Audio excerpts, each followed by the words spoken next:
Welcome back नाजरीन। Break पर जाने से कबल बात हो रही थी जाफर एक्सप्रेस हमला केस की, उसके हवाले से जो कल कौमी सलामती पार्लिमानी कौमी सलामती कमेटी का इजलास हुआ उसके बाद की अपडेट्स क्या हैं। और एक मुकदमा दर्ज किया गया है सीटीडी के थाना में, उस मुकदमे की तफसीलात क्या हैं और आइंदा कल लाए अमल क्या है। दहशतगर्दी के खिलाफ जंग के हवाले से कौन सा ऑपरेशन होने जा रहा है। कल शहजाद मिर्जा साहब ने अपने हमारे प्रोग्राम में ये खबर ब्रेक की थी कि शायद जराए से दावा है उनका कि जराए कहते हैं कि ऑपरेशन बदर के नाम से एक नया ऑपरेशन जो है वो लॉन्च किया जा रहा है। और न सिर्फ लॉन्च किया जा रहा है बल्कि कई गैर फाल जो दहशतगर्दी के खिलाफ अदारे हैं उनको फाल भी किया जा रहा है। मुमकिन तौर पर नेक्टा का किरदार बढ़ने जा रहा है और नेक्टा को बहुत सारी जिम्मेदारियां जो हैं वो माजी में तो नहीं दी गई थी, लेकिन मुस्तकबिल में ये कहा जा रहा है कि उसे एक अहम जिम्मेदारियां देने दी जानी जा रही हैं। और इसके अलावा जो बलूचिस्तान में लीवीज हैं उनको अभी किरदार को जो है वो थोड़ा अहम करने की कोशिश की जा रही है कि बलूचिस्तान में जो कलदम तंजीमें हैं जो सर उठा रही हैं, जो पाकिस्तान मुखालिफ रियासत मुखालिफ सरगर्मियों में मुलवस हैं और जो बैरूनी आकाओं की इमा पर जो है वो कार्रवाइयां कर रहे हैं, पाकिस्तान को जो है अदम इस्तेकाम पैदा करने की कोशिश कर रहे हैं, उनके खिलाफ जो है मौसर तरीके से कार्रवाई की जा सके। शहजाद मिर्जा साहब, क्या अपडेट्स हैं आपके पास कौमी सलामती कमेटी के इजलास के बाद की? अब क्या ताज़ा तरीन सूरत हाल है? जी काशी साहब, देखें कल जो कौमी सलामती कमेटी का इजलास हुआ है वो बड़ा तवील हुआ है, लगभग 6 घंटे का ये इजलास था।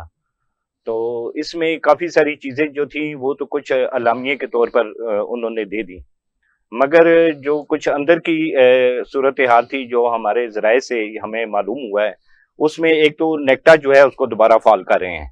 नेक्टा के जरिए जो है पूरे मुल्क में उसके तहत जो है कार्रवाइयां करेंगे। दूसरा, हमारा सोर्स ये भी कहता है कि जो मिलिट्री कोर्ट्स हैं, फौजी अदालतें, उनको बहाल किया जा रहा है।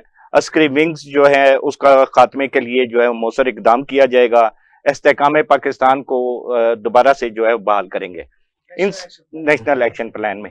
अब इसमें ये है कि जैसे कल जिक्र किया गया था, सॉफ्ट जो स्टेट है उसमें पहले ये था कि अगर कोई दहशतगर्द पकड़ा जाता था उसको किसी तरीके से उम्र कैद में बदल दिया जाता था, या शवाहिद की कमी के बायस, चूंकि उस वक्त जो एस्टेब्लिशमेंट थी या कोई इस तरह की जेआईटी नहीं बनाई जाती थी और उनका सिविलियन कोर्ट में ट्रायल होता था, या तो वो उनको 7-8 साल की सजा हो जाती थी या उम्र कैद, और उसमें भी वो रियायत हो जाती थी।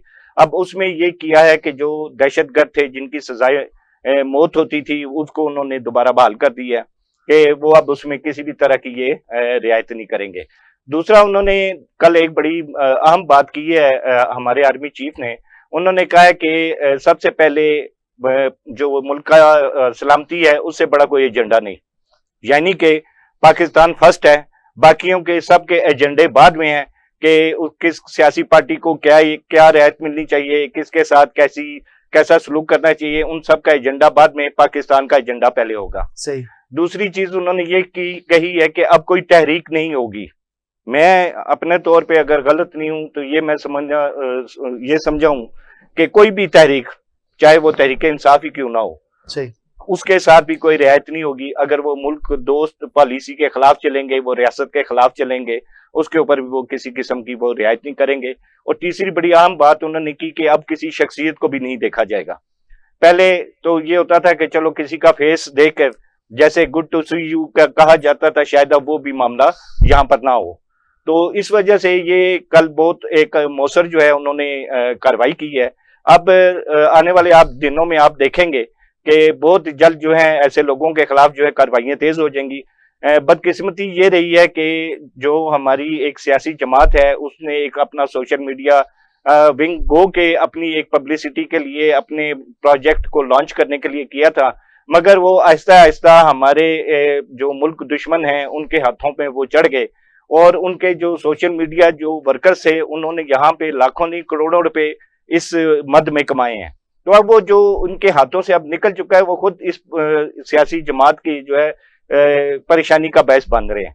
तो लेकिन चूंकि उसको वो ऑन करते हैं, उसको डिनाई भी नहीं करते। जिस वक्त वहां से भारत से या किसी भी दूसरे मुल्क से ट्वीट होती हैं तो ये उसको डिनाई भी नहीं करते, उसको ऑन करते हैं। तो ये सारी चीजें हैं। इन्होंने जो इस दफा 9 मई का वाकया हुआ है या गुज़िश्ता दिनों डी चौक पे जो हुआ है, ये नाकाबिले बर्दाश्त वाकयात हैं। हर तरह का सियासी एहतजाज का आइन हक देता है जमहूरियत के लिए, जो आप एहतजाज करें, आप जलसे करें, जुलूस करें, रैलियां निकालें, बिल्कुल इजाजत है। लेकिन ये इजाजत अब रियासत कतई नहीं देगी कि रियासती इदारों के ऊपर आप जनाब चढ़ दौड़ें और हमारी अपनी ही मुल्क की वो फौज जो हमारे मुल्क की दिफा के लिए काम करती है उसको आप तोड़ने और कमजोर करने की कोशिश करें। सही सही है बाकर। ये जो कौमी सलामती कमेटी का पार्लिमानी का इजलास हुआ था कल, उसके बाद जो है ये जैसे शहजाद मिर्जा साहब बता रहे हैं कि एक्टिव कर दिया गया है चीजों को तमाम, और एक सॉफ्ट स्टेट का जो इमेज है उसको खत्म करके अब एक हार्ड स्टेट, एक सख्त गिर रियासत की तशरी की जाएगी अब। और जो अफराद या जो तंजीमें या जो लोग एंटी स्टेट काम कर रहे हैं या गैर मुल्की आकाओं भारत या अफगानिस्तान के कहने पर जो कार्रवाइयां कर रहे हैं, एंटी स्टेट कार्रवाइयां कर रहे हैं, उनके खिलाफ एक जो है वो कार्रवाई का फैसला कर लिया गया। कि आपको लगता है कि जो ऑपरेशन है उसकी तैयारियां मुकम्मल कर ली गई हैं और अब एक प्रॉपर ऑपरेशन किया जाएगा? सर सबसे पहले तो आप ये देखें, मैं पिछले 25 साल से ये देख रहा हूँ कि पाकिस्तान में वक्तन फवक्तन 5 बड़े ऑपरेशंस किए जा चुके हैं। सही। जिसमें रद्दुल फसाद है, ज़रब असब है, इस्तेकाम पाकिस्तान के नाम से एक ऑपरेशन किया गया था। अब ये 5वां ऑपरेशन जो मैं अपने शऊर में ये समझ रहा हूँ कि इस 5वें ऑपरेशन तक की नौबत पहुंची क्यों। आप जहाँ पे भी ऑपरेशन करते हैं वहाँ पे कला, आप अपनी तरफ से कला कमा कर देते हैं, लेकिन दहशतगर्दाना अनासर जो है वो फिर सर उठा लेते हैं। तो आप क्यों हर दफा एक नए एरिया में जाकर एक दोबारा से नए सिरे से ऑपरेशन की आप एनओसी लेते हैं, आप इजाजत लेते हैं और उसके बाद ऑपरेशन करते हैं? आप क्यों नहीं एक ही दफा पूरे पाकिस्तान से जो दहशतगर्द हैं, चाहे वो बलूचिस्तान है, चाहे वो केपीके है, या पाकिस्तान के जो शुमाली इलाका जाते हैं जिसमें फाटा है, कि दूसरे जो कबायली इलाके हैं उनके हवाले से, तो आप क्यों नहीं एक ही दफा पूरे पाकिस्तान से दहशत, बल्कि अतराफ से भी, बशमूल अफगानिस्तान भी, क्यों नहीं आप दहशतगर्दों के खिलाफ प्रॉपर एक्शन लेते हैं? आप एक्शन लेते हैं, जवाबी हमले में हमारे मुसलमान पाकिस्तान में अटैक्स होते हैं, पाकिस्तान में खुदकुश बमबार होते हैं, जिनकी वजह से हजारों जानें चली जाती हैं। तो यहाँ पर सवाल ये है कि क्यों इतना सोच कर समझ कर दहशतगर्दों के खिलाफ एक्शन लिया जाता है? उनके खिलाफ तो मैं ये समझता हूँ कि ऑन द स्पॉट उनको खत्म कर देना चाहिए। आपको दहशतगर्द नजर आ गया, आपने खत्म कर दिया, बजाय इसके कि वो पाकिस्तान की स्टेट में आए, पाकिस्तान को नुकसान पहुंचाए, पाकिस्तानी अवाम को नुकसान पहुंचाए। उससे पहले उसकी बड़ा एक जबरदस्त मुहावरा, घर में घुस के मारना। सही। तो आप वो क्यों नहीं करते? आप घर में घुस के क्यों नहीं मारते हैं? जब आपके पास इख्तियारात हैं, आपको इख्तियारात मिल गए हैं, आप कर सकते हैं, आप करते हैं और हमेशा करते रहे। आप दहशतगर्दों के खिलाफ हो, चाहे वो सियासी महाज पर हो, आपने हमेशा पाकिस्तान की सालमियत को फोकियत दी है। तो आप क्यों इतना अरसा इंतजार करते हैं? एक खास टाइम गुजरने के बाद जब पानी सर से गुजर जाता है, फिर उस टाइम एक्शन लेते हैं। अब ये देखें, जो बलूचिस्तान का एरिया है, वहां पे मेरे अजीज रिलेटिव्स ओजीडीसी में है, वहां पर जब वो सर्वे के लिए निकलते हैं तो उनके पीछे आगे पीछे भी कॉन्वॉयज चलती हैं। क्यों चलती हैं? क्योंकि वो इलाका आज भी सेफ नहीं है। क्यों सेफ नहीं है? हालांकि फौज वहां पे भी है। आप करमपारा चिनार के हालात देख लें, पाकिस्तान पूरा यही हालात है। तो क्यों आप दहशतगर्दों को घर में घुसकर क्यों नहीं मार पाते? मेरा सवाल है।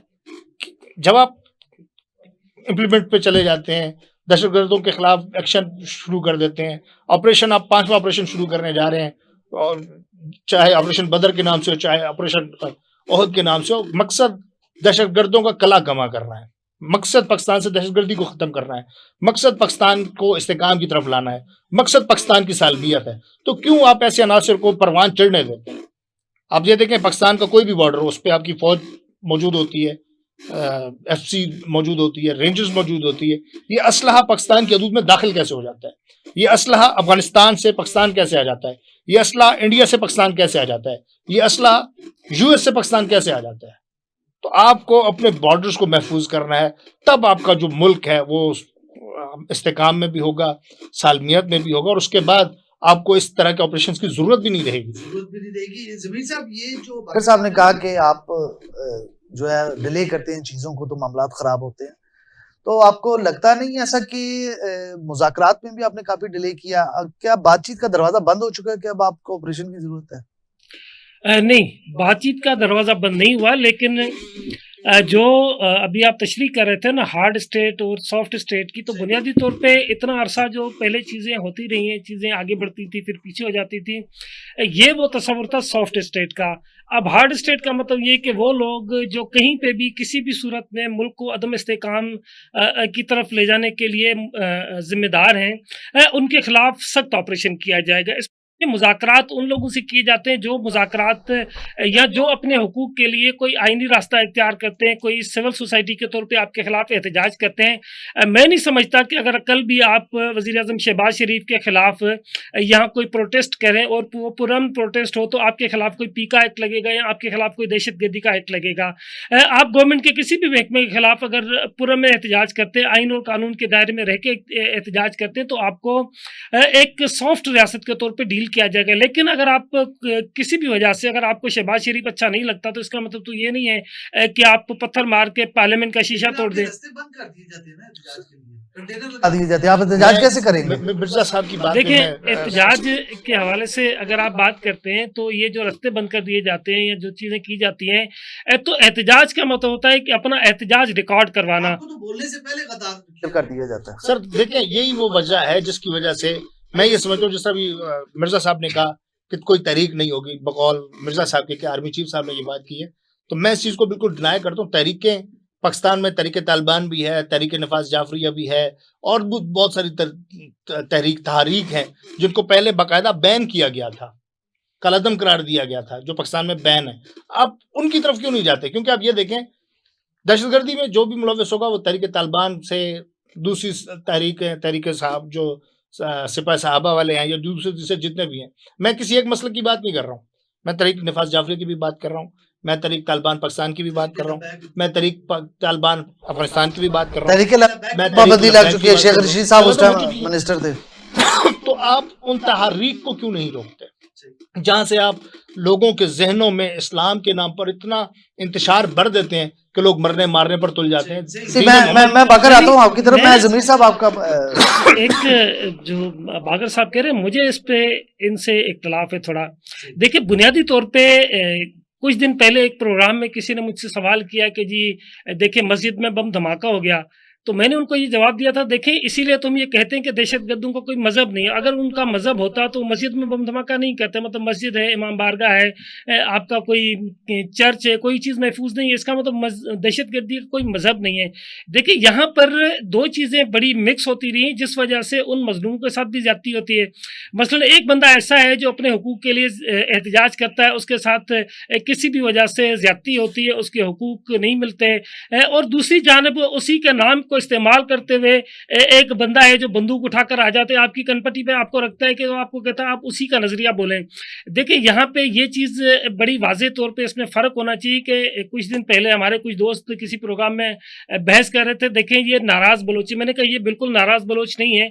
उसकी वजह ये कि ये अगर नाराज़ बलोच हैं, इनको अगर बलूचिस्तान के हुकूक का इतना ही दर्द है, तो ये बलूचिस्तान के मासूम लोगों को क्यों मारते हैं? आप मुझे ये बताएं कि अब तक जितनी बलूचिस्तान में दहशतगर्दी हुई है, उस दहशतगर्दी के नतीजे में कितने फोर्सेस के लोग मारे गए, और कितने ये रेडी वाला, कोई दुकानदार, कोई मतलब मोची, कोई चाय वाला, ये लोग कितने मारे गए। मतलब इन चाय वालों ने या रेडी वाले ने या फ्रूट बेचने वाले ने कौन से बलोच के हुकूक गजब किए? वो सारे के सारे वही बलोच हैं जिनको पूरी रोटी भी मुयसर नहीं होती। तो ये वो दहशतगर्द हैं जो कि इन लोगों का नाम इस्तेमाल करते हैं। इससे पहले जो दहशतगर्दी होती थी वो मजहब का लिबादा ओढ़कर उसका नाम इस्तेमाल करके लोगों को एक्सप्लॉइट करते थे और फिर दहशतगर्दी करते थे। अब ये वही लोग हैं जो कि बलूचिस्तान के लोगों के साथ बिल्कुल ज्यादती हुई है, उनसे बात करनी चाहिए। बल्कि मैं तो कहता हूं कि रियासत को उन मजलूमों से माजरत भी करनी चाहिए, लेकिन उन लोगों के साथ जिनके साथ जुल्म हुआ है, ना कि उन लोगों के साथ जिन्होंने उनका नाम इस्तेमाल करके कभी रेडी वाले को मारा। आप ये बताएं, जो पंजाब से कोई मजदूर जाता है, भट्टा मजदूर, उधर से सारा दिन पहाड़ कूटता है, उस बंदे ने किसके हुकूक खाए हुए हैं? अगर आप ये बात करें कि यार वो बंदे, ये जाफर एक्सप्रेस एक वो इकोनॉमी ट्रेन है जहां पर वो लोग सफ़र करते हैं जिन लोगों के पास बस का किराया भी नहीं होता, तो वो लोग फिर जाफर एक्सप्रेस जैसी ट्रेन में सफ़र करते हैं। आपको खुद भी अंदाज़ा होगा कि जाफर एक्सप्रेस में सफ़र करने वालों को कितनी कोई फैसिलिटीज़ मिलती होंगी। तो अब आप ये बताएं कि जाफर एक्सप्रेस में जो बंदा सफ़र करता है उसके पास पहले से पूरे हुकूक नहीं है, ऊपर से आपने उसकी बंदूक रख दी, तो ये कौन से हुकूक की बात है?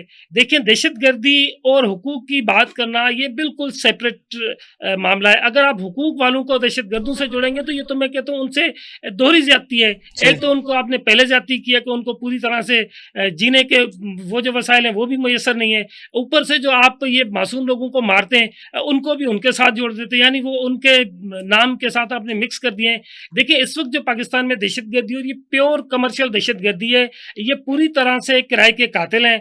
ये अफगानिस्तान, एनडीएस और दीगर जो एजेंसीज हैं रॉ, उनसे पैसे लेते हैं, उसके बाद फिर ये हम लोगों आपका पॉइंट आ गया। इसी पॉइंट पे मैं आपसे शहजाद साहब पूछूंगा कि हुकूमत का इस हवाले से क्या स्टांस है कि जो जमीर साहब ने बताया कि ये टोटल फंडेड और टोटल कमर्शियल दहशतगर्दी चल रही है इस वक्त पाकिस्तान में, ऐसे ही आपने कहा, फंडेड, फॉरेन फंडेड और कमर्शियल दहशतगर्दी। तो हुकूमत का इस हवाले से जो फॉरेन पॉलिसी है वो क्या इस कौमी सलामती कमेटी में ये भी डिस्कस हुआ है कि या कोई फ्यूचर प्लानिंग है इनकी कि इसको आलमी सतह पर भी उजागर किया जाएगा, अफगानिस्तान की मुलव्वस होने के हवाले से शवाहिद पेश किए जाएंगे और खुसूसन हिंदुस्तान के हवाले से भी कि इंडिया भी इसमें मुलव्वस है?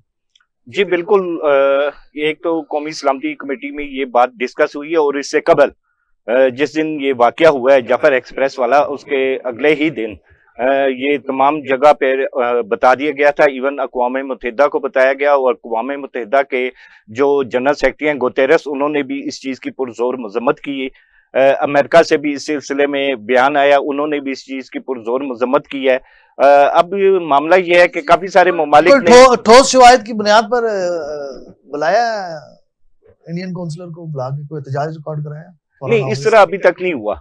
देखें अभी क्योंकि रियासत का मामला है, इसलिए भारतीय सतह पर कोई मजम्मत नहीं होगी, उसकी नहीं होगी। उसकी वजह ये कि अच्छा, अफगानिस्तान से जाफर एक्सप्रेस पर मजम्मत का कोई आया बयान? कोई नहीं आया, हिंदुस्तान ने कोई मजम्मत की है इस वाकये? किसी ने नहीं की। देखें आप, गुज़श्ता दिनों एक बयान जारी हुआ था बानी पीटीआई की जानिब से, उन्होंने कहा था कि हम अफगानिस्तान के ऊपर एक्शन नहीं करना चाहते, अफगानिस्तान हमारा दोस्त है। आप मुझे ये बताएं वो कैसा दोस्त है जो आपकी रियासत को बर्बादी फेर है? वो कैसा दोस्त है कि वहां से बैठ के अपनी सरजमीन को हमारे मासूम जो शहरी हैं उनकी हलाकत और दहशतगर्दी का बाइस बन रहा है? ये दोस्त नहीं है। देखें दोस्त ऐसा नहीं होता, दोस्त वो होता है जो अपने एहसान को याद रखे। 50 लाख अफगानियों को पाकिस्तान ने बना दी, उनको रोटी दी, उनको सहारा दिया। आज उनकी दूसरी नस्ल यहाँ पर बैठ के कमा रही है, खा रही है, और उसके बावजूद वो लोग पाकिस्तान के अंदर भी बैठ के हमारे मुल्क के अंदर दहशतगर्दी कर रहे हैं, हमारे झंडे जलाते हैं। जर्मनी में आप देखें अफगानियों ने पाकिस्तान का झंडा उतार के तो उसको आग लगा दी, यहाँ पर भी उन्होंने यही हरकत की। तो हम ये कहते हैं कि इनसे किसी तरह से सिला रहमी की उम्मीद नहीं है। ईरान ने भी 15 लाख अफगानियों को मुल्क बदर का नोटिस जारी कर दिया है, वो भी इनको वापस भेजा है। भाई आपके मुल्क में इस्तेकाम आ चुका है, आपके मुल्क से अमेरिका जा चुका है, जाएं अपने मुल्क को आबाद करें, उसके शहरों को आबाद करें जो वहां पे बहरान है।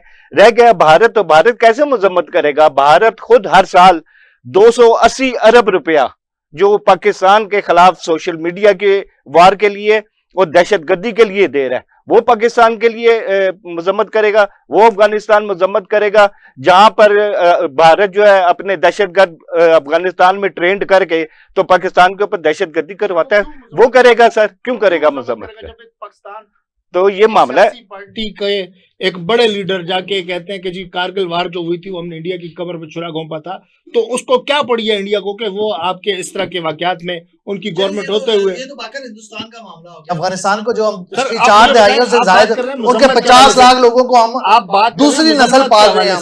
सर आप बात कर रहे हैं मजम्मत के हवाले से, अफगानिस्तान ने मजम्मत नहीं की तो इंडिया की तरफ से भी तो कोई मजम्मत नहीं लगी ना। इंडिया को सामने आपने अभी तक एहतजाज रिकॉर्ड कराया। आप मुझे बताएं पाकिस्तान में अभी जो आईसीसी चैंपियंस ट्रॉफी हुई, इंडिया ने हाइब्रिड माहौल के तहत जनाब यूएई में सारे मैचेस खेल लिए। पाकिस्तान को मेजबानी का क्या फायदा हुआ? इंडिया ने सारे मैचेस अपने वहां खेल लिए, तो किस तरह फिर पाकिस्तान को आईसीसी चैंपियंस ट्रॉफी का फायदा हुआ? सिर्फ सवाल ये है कि जहां पर आपके मफाद जुड़े हों वहां पर आप मजम्मत भी नहीं कर सकते और वहां पर आप किसी किस्म का एहतजाज भी रिकॉर्ड नहीं करवा सकते। आप ये बात ठीक है, आप हमसाया अपना नेबर चेंज नहीं कर सकते, दोस्त आप बदल सकते हैं, लेकिन आप अपना हमसाया मजबूरी आप तब्दील नहीं कर सकते, जोग्राफियाई पोजीशन ऐसी है। लेकिन जो दूसरी नस्ल आप पाल रहे हैं उनकी सर उनकी बात तो पाकिस्तान में ऑपरेशन शुरू हो चुका है 3 फेसेस में। आप देखेंगे करीब वजारत दाखिला की जानिब से बाकायदा एक नोटिफिकेशन आ गया 31 मार्च तक का उनके पास टाइम है, बल्कि अब तो 31 मार्च में भी मेरे ख्याल 11 दिन रह गए। तो 11 दिनों के बाद क्या होगा? आप उनको जबरदस्ती निकाल देंगे, खत्म हो जाएंगे अफगानी पाकिस्तान में से। लेकिन क्या ये दहशतगर्दी सिर्फ अफगानिस्तान की वजह से है? इसमें ये देखें, आपको कुलभूषण यादव याद होगा, उसने क्या क्या वाकयात किए पाकिस्तान के खिलाफ। आलमी अदालत में उसके खिलाफ केस चला गया, आप उसको सही तरह से डिफेंड ही नहीं कर सके। आलमी अदालत में आपने क्या साबित किया? कुछ भी साबित नहीं कर सके। आप उसको अभी तक सजा नहीं दिलवा सके। आलमी अदालत में केस चल रहा है। आलमी अदालत जहां पे आपका केस चला जाए, वहां पे आपकी प्रोसिक्यूशन ऐसी होनी चाहिए थी कि उसको केस की सजा हो जाती। आपके पास तमाम सबूत मौजूद थे। आपने पाकिस्तान के लिए क्या किया? कुछ भी नहीं कर सके।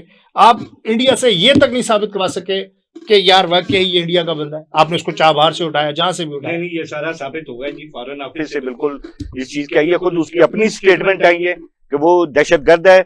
उसने ये ओन किया है कि मुझे ट्रेन करके तो वहां से भेजा गया था। ईरान से पासपोर्ट बना है उसका पासपोर्ट बन के ईरान के जरिए वो पाकिस्तान में कुलभूषण यादव दाखिल हुआ था जी। ये सारा कुछ उसने ओन किया। ये जैसे बाकर साहब फरमा रहे हैं कि उन्होंने नहीं किया, बिल्कुल उसने ओन किया है। उससे नक्शे बरामद हुए हैं। यहाँ तक देखें उनके ओन करने की, यहाँ तक मैं आपको बात बताऊं कि अब भारत भी उसको ओन नहीं कर रहा। आपको मालूम होगा कि जिस वक्त उसकी वालदा और उसकी बीवी को पाकिस्तान में मुलाकात के लिए बुलवाया गया था, जिस वक्त उनकी स्कैनिंग की गई है, तो उनसे कुछ चीजें जो मेडिसिन की जो शायद कहते हैं कि कैप्सूल वगैरह जो हैं वो बरामद हुए थे। कुछ ऐसी चीजें थी जो कुलभूषण यादव की जिंदगी के लिए खतरा का बाइस बन सकता था। वो उसकी माँ और उसकी जो बीवी थी वो पास रख के लाई थी, इसलिए उनकी पूरी स्कैनिंग के बाद उनकी मुलाकात करवाई गई। सही, मैं मेरे पास टाइम कम है। मैं जरा जमीर साहब आपसे पूछ लूं कि ये जो भारत की तरफ से मुसलसल दहशतगर्दी की जाती है, पाकिस्तान में मुदाखलत की जाती है अंदरूनी मामलात में, और एक हवा दी जाती है, जो किरदार उसका बांग्लादेश में रहा, मगरबी पाकिस्तान में रहा, हमने देखा, अब वही किरदार वो अपना बलूचिस्तान में अदा कर रहा है। तो क्या हम सफारती सतह पर इतने कमजोर हैं कि हम भारत की खुलकर मजम्मत भी नहीं कर सकते इस बात की? नहीं, इसमें सफारती मसला नहीं है। देखिए, इसमें ना 2-4 ऐसी टेक्निकल चीज़ें हैं जिसको समझने की ज़रूरत है। एक तो चीज़ मैं चाह रहा हूँ कि हम अपने देखने वालों को ये बात भी बता दें कि देखिए, एक तो ये चीज़ आप समझें कि इस वक्त जो ऑपरेशन है वो पहले से चल रहा है, नया कोई ऑपरेशन नहीं होने जा रहा। क्योंकि आईबीओ बेस ऑपरेशन जो है, इसको शायद लोग पूरी तरह से समझ नहीं पाए। आईबीओ बेस का मतलब ये कि इंटेलिजेंस बेस, जहाँ जहाँ उनको जो जो मालूमात मिलती है, उस मालूमात की बुनियाद पे वो वहाँ पे ऑपरेट करते हैं, और ये सारे का सारा जो मकामी कमांडर है उसके इख्तियार में है कि वो वहाँ पे किस तरह से ऑपरेशन करना चाहता है। अगर उसको ये पता चल जाए कि कोई एक मफरूर बंदा किसी के घर में अकेला बैठा हुआ है, तो वहाँ हो सकता है कि वो 4 सिपाहियों के साथ खुद चला जाए। लेकिन अगर उसे ये पता चले कि कहीं 50 बंदे मुसल्ला बैठे हुए हैं जो कि खुदकश बम्बार भी हैं, तो वहाँ पे वो फिर उस तरह से रिएक्ट नहीं करेगा। वहाँ पे हो सकता है वो हेलीकॉप्टर की मदद ले, हो सकता है कि वो इससे ज़्यादा कोई बड़ा फैसला करे, तो उसको फिर किसी से पूछने की ज़रूरत नहीं है। दूसरी बात ये कि देखें, इस वक्त जो पाकिस्तान में हालात हैं, जिसमें ख़ास तौर पे अगर हम बलूचिस्तान की बात करें, तो बलूचिस्तान का इशू ये है कि बलूचिस्तान में उसको 2 बॉर्डर लगते हैं, एक ईरान का, एक अफ़गानिस्तान का। अब अफ़गानिस्तान और पाकिस्तान के माबैन एक जो सरहदी इलाका है, वहाँ पर बहुत सारे ऐसे इलाके, बहुत सारे ऐसे गाँव हैं जहाँ पर पाकिस्तान की भी अमलदारी नहीं है, लेकिन अफ़गानिस्तान की भी पूरी तरह से अमलदारी वहाँ पर नहीं है। अब वहाँ पर उन्होंने ट्रेनिंग कैंप्स बना लिए हैं, वहाँ पर उन्होंने पूरे तरबियत गाह बना लिए, पूरी एक मरकज़ बने हुए वहाँ पे, जहाँ पे जदीद टेक्नोलॉजीज़ भी लगाई गई हैं। उसके अलावा उनको जदीद असलाह भी प्रोवाइड किया जाता है, जबकि उसके साथ साथ उनको भारी रकूम भी फराम की जाती हैं।